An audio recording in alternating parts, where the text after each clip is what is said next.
iniciar. Eu vou dar Você vai sem óculos? Não. Ah, tá. É assim para eles me verem sem óculos. Pode fazer a cabeça aqui.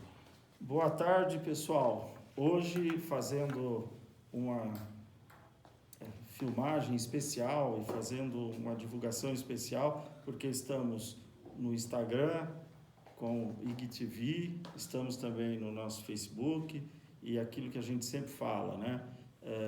Mais ou menos por volta de 4h30, a gente começa a fazer o nosso live. Um pouquinho atrasado, mas dentro da nossa meta. Num dia especial, onde a gente recebe um ex-aluno aqui da ECA. Esse ex-aluno é o Natanael Sena. Ele fala sobre ele daqui a pouco, mas eu posso garantir que ele tem uma história muito interessante com todos nós. Ele esteve aqui no Marketing 7. Marketing 7, alguns anos atrás. Foi só o começo da história. O começo da história, porque nós já estamos no Marketing 21. Nossa, o tempo passa. Ele fez IBMEC, fez USP, foi para a Universidade de Lisboa, esteve no Canadá muito recentemente, ele vai falar sobre isso, né? Trabalhou em várias empresas e trabalhou com eventos, e tem uma história longa para contar. E uma das coisas que eu acho que mais chama atenção, e todo mundo vai falar sobre isso pro resto da vida contigo. Se Deus quiser. Se Deus quiser. E se o Fusca continuar vivo. Esse tem mais história para contar que a gente. Esse eu acho que é uma história muito especial. Vai de Fusca. Vai de Fusca. Primeiro, boa tarde para quem está acompanhando a gente. Provavelmente a gente repita esse momento em algum outro dia. Mas é uma honra estar aqui com você.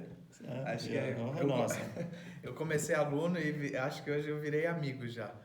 E o Vai de Fusca ele foi um projeto que tomou corpo e boa parte do meu tempo, quando eu decidi migrar do mundo corporativo para ter algo meu. E parece que a gente fala, é uma loucura, você vai sair viajando de Fusca. Mas ele é só a ponta de um iceberg, né? Por trás dele a gente tem uma curadoria de brand, a gente fala de trabalhar em rede social, de indústria 4.0, enfim, tem uma série de vertentes. Nada é tão, e aí eu aprendi aqui na USP, nada é tão superficial quanto o que parece ser. Tudo tem uma razão de ser, algo profundo. Enfim, Vai de Fusca é uma história de pai e filho que cruzam a América Latina há mais ou menos 6 anos, contando histórias dos locais que eles vêm, das pessoas que ele conhece, da cultura, da educação, enfim. E a gente hoje já opera com uma câmera 360 dentro do carro, fazendo transmissão em realidade virtual. A gente... Aqui? Pessoal, ainda estou um pouco confuso, tem 2 câmeras aqui pra gente. Aqui você está ao vivo. Tá. Então, foco aqui. Falando em realidade virtual, enfim, tem um monte de coisa acontecendo, as palestras que a gente fala... Começa falando, vamos iniciar essa história. Sim. Você já está indo para a parte da cereja do bolo aí. E quem não sabe de toda a história, vai falar, mas eu acho que certamente muita gente vai se recordar do Vai de Fusca, até porque foi assunto e pauta na TV, e jornal e tal. Mas como começou a sua história? Como que você chegou na USP? Olha, tanto tempo atrás. Olha, quando eu cheguei na USP, eu estava procurando um curso de pós-graduação. Eu já tinha me formado em uma universidade particular e eu queria algo que tivesse uma chancela grande na época, sei lá, 6, 7 anos atrás, porque eu tinha certeza que isso me abriria portas no mercado. Peguei um líder que era referência na companhia que eu trabalhava e fui lá ver quais graduações que ele tinha feito. Não sou besta. A gente não tem que deixar... Tem um amigo meu que fala que a oportunidade é um cavalo que passa correndo sem pescoço e ele não está selado. Ou a gente... E ele só passa uma vez. Ou a gente pula e agarra, ou... Não sabe onde que vai agarrar. Não, você tem que pular. Depois você pega na crina ou em algum lugar. Esse cavalo passou na minha frente, eu pulei, vi as graduações que ele tinha feito e estava lá. O curso de pós aqui em Comunicação e Marketing. E aí começou, me inscrevi, fiz a prova, passei. Enfim, aí começou a minha história com a SECOM, aqui, na ECA, na USP. Enfim, depois fui para Lisboa estudar inteligência de marketing também pela USP, pela Universidade Nova. E aí acabei estudando, depois fui para o IBMEC, fui para Hype Island e garanto assim 230% o que a gente oferece aqui. Eu falo a gente porque já é uma família, né? Você entra como aluno, mas você aprende tanto que você se sente parte do ano passado todo. você estava fazendo ROI com o professor Mitsuru. Estava fazendo ROI com o e professor aí teve Mitsuru. que dar uma paradinha. Tive que dar uma parada porque eu tive que ir para Toronto, trabalhar na agência de um amigo meu, estudar. E era um momento decisivo na minha vida. Eu estava saindo do mundo corporativo, da terceira maior telecom do mundo, que eu consegui chegar nesse patamar não só pelo que a academia me proporcionou, mas também pelo que a academia me ensinou a entender que era gatilhos profissionais e trampolins. Então, a gente aprende muito aqui dentro, não só no que é ministrado, mas a se relacionar com pessoas diferentes, enfim, fazer um network. E assim foi minha vida. Eu posso dizer que você é o típico representante de uma geração que está se desafiando todos os dias e que quer autogerenciar sua carreira. Acho que é uma geração que ela é mais inconformada, talvez um pouco imediatista, porque ela aprendeu a ser assim, com a quantidade de informação que ela recebe. E não é fácil ser empreendedor, ainda mais no Brasil. Mas se você procurar uma bagagem, se estruturar com bons cursos e ter bons mentores, que são boa parte deles os professores, que quem está começando a graduação agora, a sua relação com o professor raramente vai acabar quando passar os 4 anos. Se você for esperto, você vai levar essas relações para o resto da vida. E nesses processos de mentoria, eu acho que posso me dizer que eu faço parte dessa geração que quer ver uma mudança no sistema, talvez educacional do país, no sistema como é entendida a relação de trabalho. Então eu posso ser um representante. Mas tem uma questão, e aí sem babar ovo, sem puxa-saquismo nenhum, Sim. mas que eu acho que vale a pena a gente reforçar, que por trás de toda essa sua vontade de mudar, sua vontade de aprender, de fazer coisas novas, tem um dado que chama atenção, que é a questão ética, de valores, Sim. de princípios, né? Acho que até quando a gente falar um pouco mais sobre o Vai de Fusca, isso acho que se destaca. De onde vem isso para o Natanael de hoje? Eu acho que vem das relações que a gente... Quem foi o seu grande mentor nessa área? Nossa, eu acho que eu não tive nenhum nem dois, acho que eu tive uns 4 ou 5. Tem um rapaz, Diego Quevedo, hoje é um dos diretores do segmento de telecom mais importante do Brasil. O professor Mitsuru, na época da banca. O professor Kleber, que infelizmente não está mais aqui. Eu lembro que quando a gente foi para Portugal, ele e o Basílio, a gente ficava conversando até tarde da noite. Passaram Bebeu muito vinho junto. Jacques Meyer, ele foi um dos meus primeiros coordenadores que me levou para entender comunicação. Eu tive bons mentores. Eu acho que eu não seria injusto se eu definisse um só. Eu acho que a gente precisa pegar um pouquinho. Eu acho que o bom profissional, o bom funcionário, o bom aluno, ele entende que todo mundo tem alguma coisa para ensinar, independente do perfil da pessoa. Você já está pronto para esse mercado de hoje?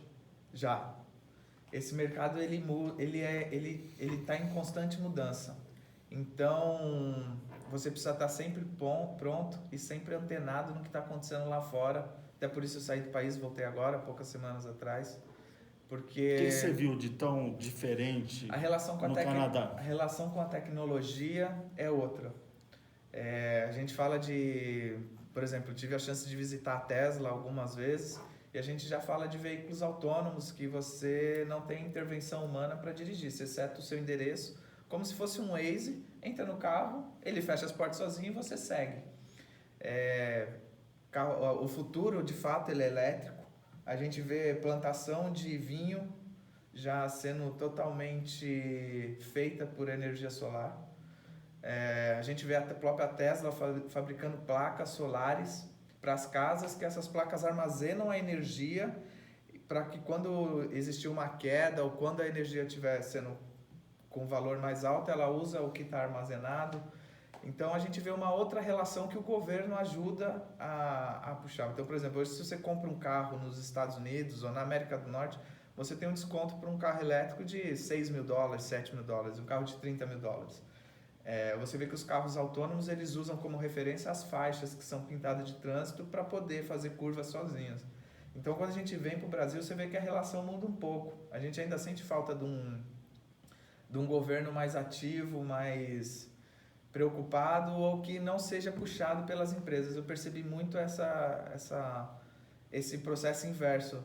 O governo americano, seja no norte da América, seja nos Estados Unidos ou no Canadá, eles fomentam e propiciam que as empresas se desenvolvam tecnologicamente. No Brasil, as empresas puxam o governo.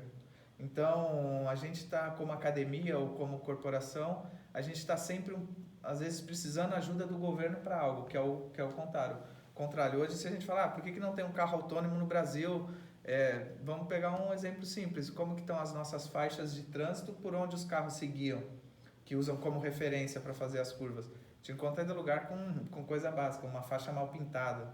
Então, buraco na pista. Buraco na pista, isso é um absurdo. Então você percebe que em relação à tecnologia a gente está um pouco atrás.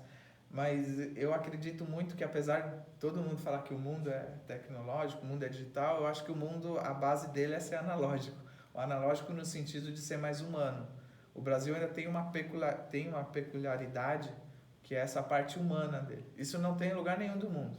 Não, assim, já viajei bastante a trabalho ou a lazer ou estudando e tem algo que o Brasil sempre lidera, que é a relação interpessoal.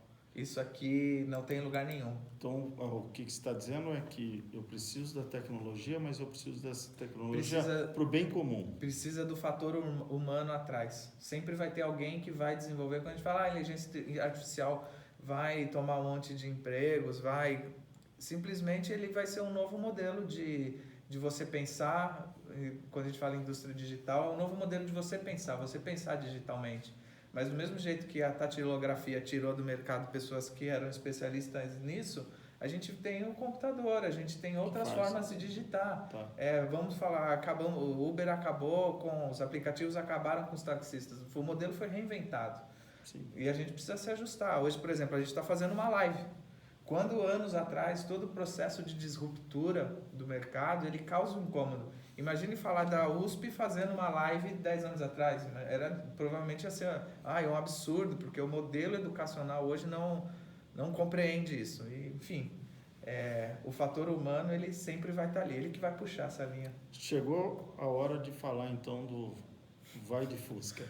Como que surge essa ideia e que, conforme você disse no início do nosso papo, Sim. vai te perseguir para o resto da vida? Nossa. O Fusca ainda existe, está cada vez mais bonito. O Fusca está cada vez mais bonito. A Volks lançou uma versão mais um pouco cara ainda aqui no Brasil, mas ele faz essa junção do vintage, para não falar o velho.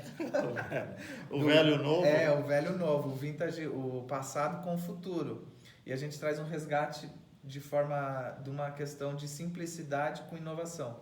O Vai de Fusca ele começou como uma viagem, eu contando histórias com meu pai há 5, 6 anos atrás. Em uma semana tinha 5 mil pessoas seguindo a gente no Instagram. Porque eu passei a contar de uma forma simples os locais que eu visitava. Mas eu acho que o mais importante até é você falar o porquê que você faz a reforma no Fusca e que você vai viajar com seu pai. Sim. Eu acho que esse é o pulo do gato. O start. O start, que pouca gente faria isso. Um jovem, naquela época você devia ter o quê? 22, 23 anos? 23 para 24, por aí, estou com 32. A gente entra numa relação de sonho. Eu tinha um sonho, que era o meu propósito de levar minha história além, levar minha história adiante. E logo em seguida, desse sonho, a gente comprou um Fusca de um professor. E começamos a reformar em 4 mãos. Eu, meu pai, a gente reformou o Fusca inteirinho. Depois de 2 anos, uma amiga minha falou, a gente já queria viajar para inaugurar, para poder fazer... Seu pai é mecânico? Meu pai é mecânico. A gente queria fazer dele, o objetivo de hoje, que é ser uma plataforma de comunicação, levar conhecimento, às vezes as pessoas não estão tendo acesso, e a gente era um veículo de comunicação itinerante, né? Enfim, quando a gente voltou da primeira viagem, que acabou tornando boom, a gente foi até Punta del Este, e era até só Rio Grande do Sul, a gente lançou um livro contando essas histórias, patrocinado pela Vox, e a partir de então eu entendi que, e aí por isso que é importante você ter boa estrutura acadêmica, porque as oportunidades estão passando e você vai de fato conseguir enxergar. Quando essas oportunidades começaram a passar, a gente começou a enxergar. E, enfim, faz 6 anos que a gente viaja, a gente já teve patrocinadores grandes de renome internacional, porque a gente sempre aprendeu o que é posicionamento e posicionou o Vai de Fusca de uma forma diferente. Então a gente pode falar de Samsung, a gente pode falar de Claro, a gente pode falar de Reserva, a gente pode falar de Volkswagen, uma das maiores indústrias automobilísticas. E aí eu entendi como posicionar algo simples num patamar que pudesse ter parceiros grandes. E aí eu não sou mais um louco viajando, eu sou alguém com conteúdo relevante. Mas nada disso não acontece. Quantos seguidores hoje você tem? O Vai de Fusca tem? O Vai de Fusca ele deve estar beirando, juntando todas as redes sociais, uns 100 mil.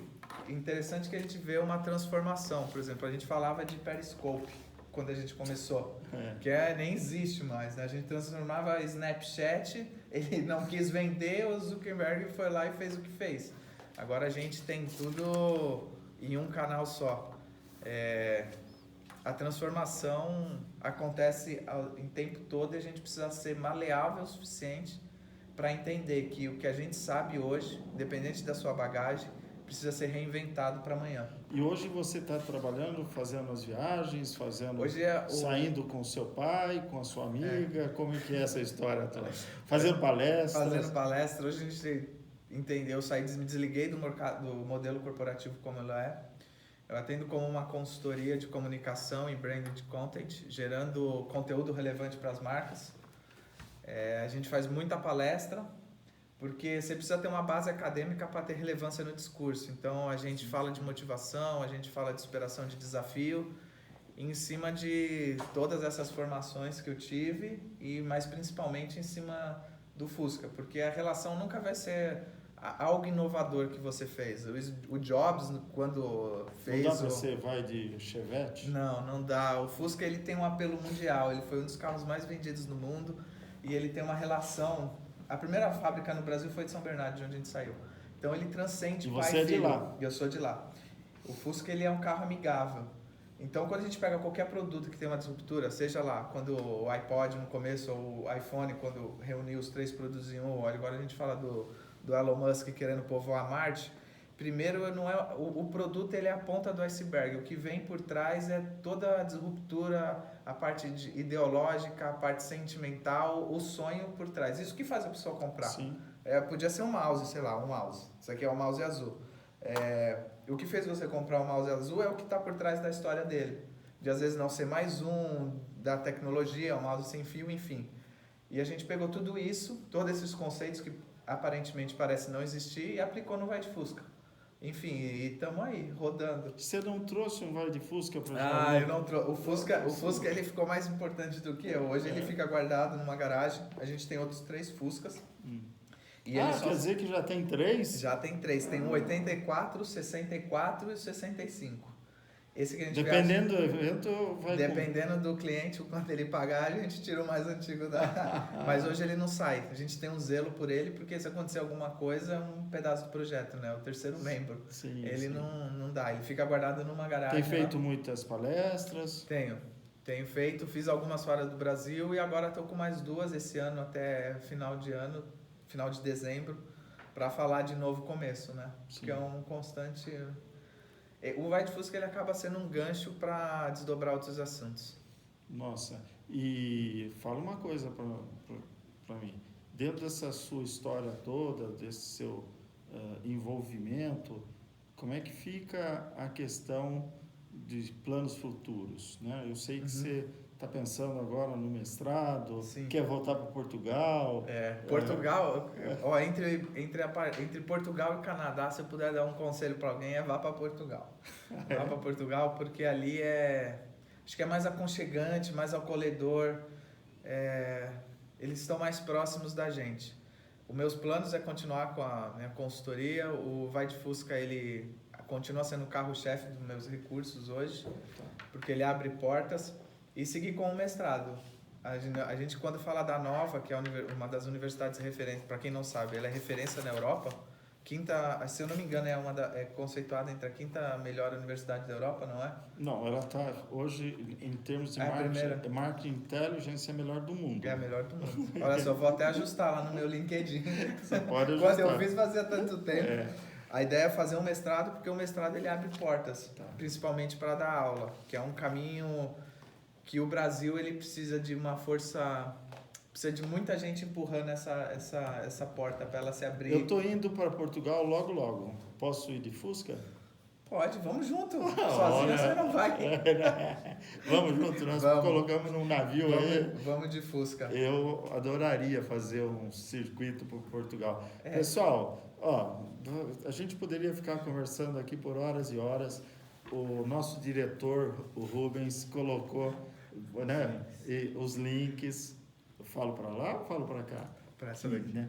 Então, vocês têm aí o facebook.com, Vai de Fusca, depois você tem o Instagram, que é @vaidefusca, e também o www.vaidefusca.com.br. Falta algum aí? Não, do projeto são todos esses. Eu escrevo sobre comportamento. Acho que vale a pena para quem quiser sair um pouco do sonho e entender como isso vai para a realidade, o que está acontecendo fora do Brasil.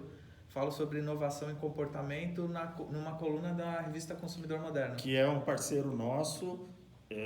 Né, a gente precisa aí dar um toque pro Jaques, pro Roberto, então, que está sempre com a gente. Coloca o link dele. A gente vai colocar esse link também daqui a pouco, né, da revista, até porque o pessoal que está nos assistindo logo vai ter grandes novidades aí, e a gente gostaria de que isso realmente acontecesse, tá bom? Obrigado, valeu de coração. Eu quero agradecer todos aqueles que participaram da nossa conversa. Contribuam, né, façam esse vídeo rodar pelo Brasil, pelo mundo, como o Vai de Fusca fez. Acho que precisamos de jovens, precisamos de pessoas que pensem de uma maneira diferente, com ética, com valores e também pensando na humanidade de uma maneira geral. É o caminho do Brasil melhorar e de todo mundo, em vez de sobreviver, viver melhor, né? É isso. Nessa época de Natal é isso que a gente precisa. Obrigado. Isso.